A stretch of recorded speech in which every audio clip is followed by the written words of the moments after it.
So guys, for the first method, you want to click on File in the top left, and then click on Options in the bottom left. You want to click on the Advanced tab. We're going to scroll down until we get to Show Document Content. You want to find Show Drawings and Text Boxes on Screen. Make sure you have this ticked, and then click on OK. See if that works. For the second method, go to File, and then click on Options again, and then click on Display.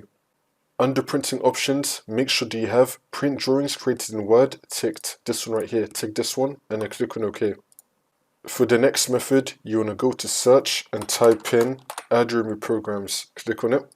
And now once you're on this, you want to scroll down until we find Microsoft Office. Once you find that, you want to click on the three dots and then click on modify and then click on yes. You want to do a quick repair first, and then click on repair, see if that works. If that's still not working, then you want to do online repair, and then click on repair. Hopefully this will work for you.